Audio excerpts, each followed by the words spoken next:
भारत के पड़ोसी मुल्क श्रीलंका में हालात कठिन हैं, चुनौतीपूर्ण बने हुए हैं।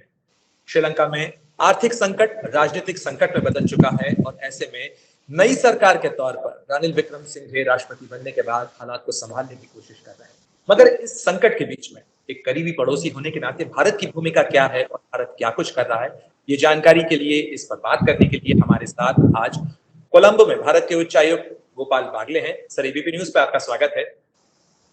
नमस्कार सर, सबसे पहला सवाल तो यही कि श्रीलंका में हालात अभी भी मुश्किल भरे बने हुए हैं। जिस तरीके से हालात को संभालने की कोशिशें तो बहुत हो रही हैं, लेकिन फिलहाल सड़कों पर भी गुस्सा नजर आ रहा है, साथ ही हालात अभी भी चुनौतीपूर्ण बने हुए हैं। भारत क्या कर रहा है?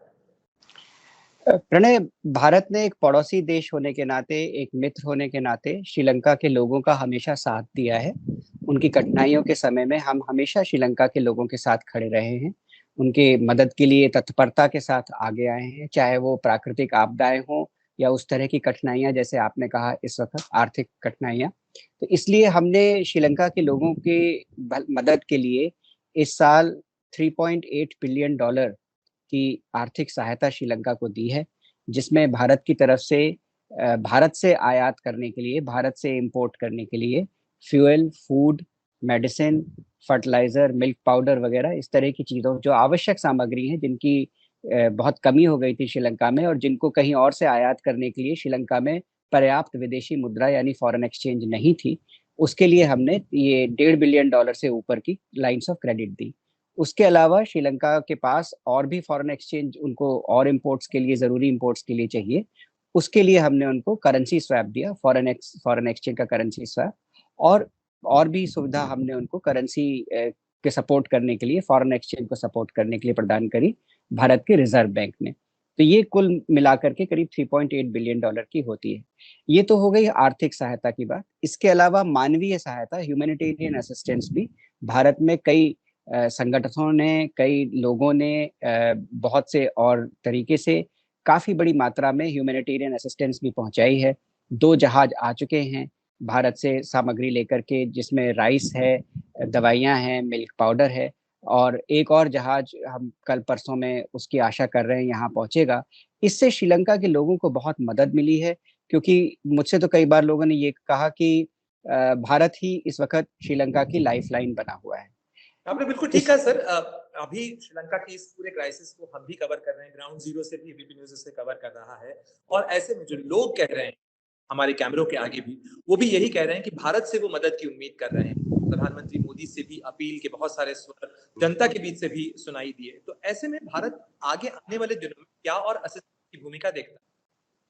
देखिए, सबसे बड़ी बात तो ये है कि आर्थिक मदद के अलावा हमने बिल्कुल स्पष्ट तरीके से कहा है कि श्रीलंका में हम लोकतंत्र, स्थिरता और आर्थिक प्रगति का, इकोनॉमिक रिकवरी का समर्थन करते हैं।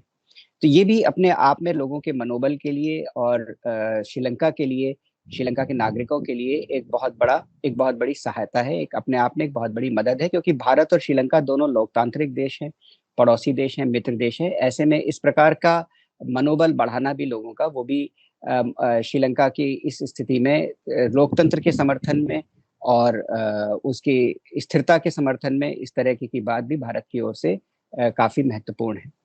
आगे देखते हुए हम ये भी चाहते हैं कि जो शॉर्ट टर्म में जो मदद है, उसके अलावा हम श्रीलंका में उनकी जो आर्थिक व्यवस्था है उसको मजबूत बनाने के लिए, दरअसल लोन ही काफी नहीं है, बल्कि उसमें निवेश की बहुत ज़रूरत है। और भारत एक पड़ोसी देश है, बड़ी अर्थव्यवस्था है, हमारे निवेशी, हमारे व्यापारी श्रीलंका को बड़े अच्छी तरह जानते हैं, समझते हैं, सांस्कृतिक संबंध भी बहुत अच्छे हैं, एक दूसरे के साथ आसानी से परस्पर विचार विमर्श और व्यापार होता है।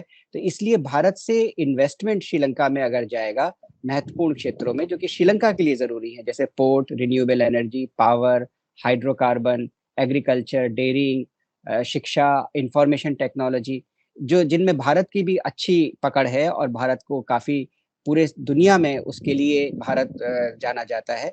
तो इन चीज़ों में अगर भारत से निवेश जाएगा तो श्रीलंका की अर्थव्यवस्था में एक क्षमता बनेगी, जिससे वो ना सिर्फ इन कठिनाइयों को पार कर सकेंगे, बल्कि आगे जाकर के इकोनॉमिक रिकवरी भी उनकी संभव हो सकेगी। पर सर, एक करीबी पड़ोसी के तौर पर, एक मददगार देश के नाते, क्या आपको इस चीज की चिंता नहीं लगती अगर अस्थिरता की स्थिति ऐसी ही रही तो भारत या अन्य देशों से आ रही सहायता की कभी उपयोग ढंग से नहीं हो पाएगा?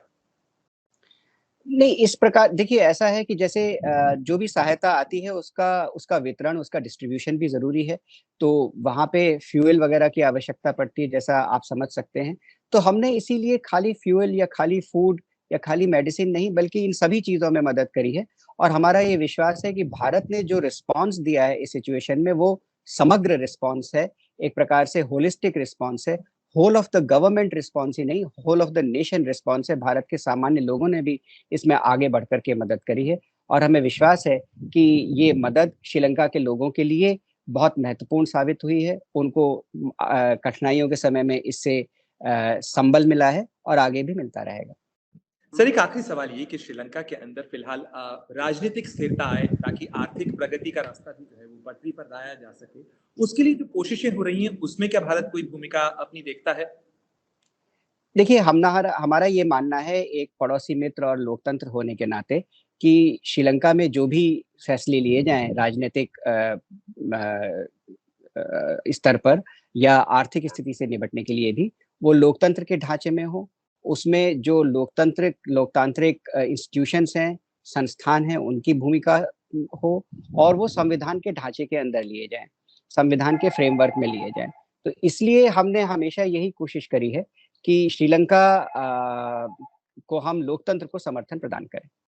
सर, एक छोटा सा सवाल ही कि इस पूरी मदद के दौरान बहुत सारी अफवाहें भी भारत के खिलाफ चलाई गई। हमने देखा लगातार आपका जो मिशन है वो उन अफवाहों को जो है उन पे स्पष्टता देने की कोशिश लगातार करता रहा। क्या आपको लगता है कि भारत की इस मदद को डिरेल करने की भी कोशिशें कुछ हो रही हैं श्रीलंका में? नहीं, मैं इस तरह के सवाल में जवाब प्रणय मेरे लिए मुश्किल होगा, क्योंकि मैं जो अफ़वाहें हैं उनका हम खंडन तो हमने किया जैसा आपने कहा, लेकिन उसके पीछे मोटिव क्या है वो बता पाना मुश्किल है। और लेकिन हम खाली इतना ही कहेंगे कि वो अफ़वाहें निराधार रही हैं और हमने उनका इफ़ेक्टिवली प्रभावपूर्ण तरीके से खंडन किया है और हमारी बात लोगों तक पहुँची है। इस तमाम जानकारी के लिए और हमसे बातचीत करने के लिए बहुत शुक्रिया। उम्मीद की जानी चाहिए कि भारत की मदद और श्रीलंका की अपनी कोशिशों से हालात श्रीलंका में सामान्य होने की तरफ एक बार फिर वापस लौटेंगे और श्रीलंका की अर्थव्यवस्था भी प्रगति के रास्ते पर आगे बढ़ेगी, ताकि भारत का पड़ोसी पहले का जो मंत्र है वो भी कारगर होकर सामने उठेगा। धन्यवाद।